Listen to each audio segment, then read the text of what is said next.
be honest, the result of the vote by the British Parliament was completely unexpected to me. I think we're all used to seeing Western countries act in line with the wishes and the stance of their key partner, i.e. the United States, without any significant opposition. At least it seems to be that way. That's why this disruption has been unexpected. It really came as a big surprise to me. This shows that although Britain is the main geopolitical ally of the US in Europe and the world, there are people who are guided by national interests and common sense and value their sovereignty. Also, I think the vote's outcome is the result of the analysis of what's been happening over the last several years. I mean the tragic events in the Middle East and other countries.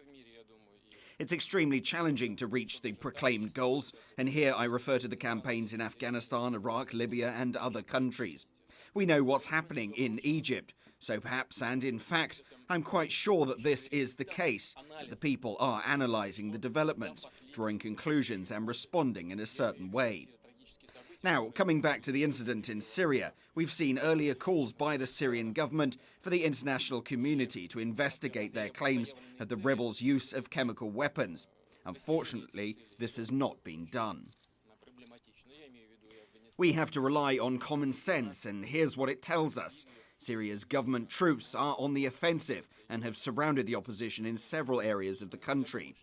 In these conditions, to play into the hands of those who are constantly calling for military intervention would be an incredibly ridiculous thing to do, especially on the eve of the UN mission's arrival.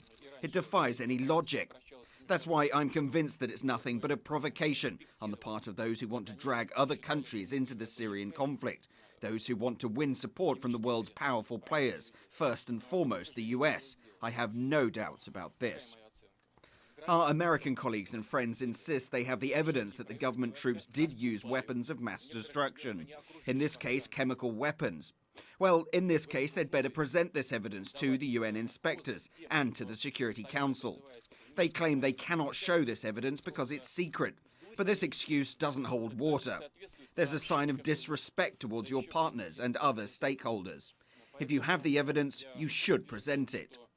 If it's not presented, it means they don't have it. They say they've intercepted some communications, which don't prove anything, but fundamental decisions, like the decision to use force against a sovereign nation, can't be based on such evidence. First of all, I would address Obama not as my colleague, not as the US president, not as the head of state, but as a Nobel Peace Prize winner. We should recall what has been happening over the past decade. How many times did the US initiate military conflicts in various parts of the world? Has this ever helped to resolve even one problem? I've already mentioned Afghanistan, Iraq and Libya. There's no peace there, no democracy. None of these things our partners sought to bring there. They don't even have basic civil peace and some kind of balance. You have to consider this before you make a decision to launch airstrikes, which will certainly result in casualties, including civilians. Can't you think about that? Shouldn't you think about that? I strongly believe one should think about that. And addressing him as my colleague, I would tell him that soon we'll have a meeting in St. Petersburg. I hope the US president comes. We will certainly have a chance to discuss, among other things, the Syrian issue with our colleagues from around the world.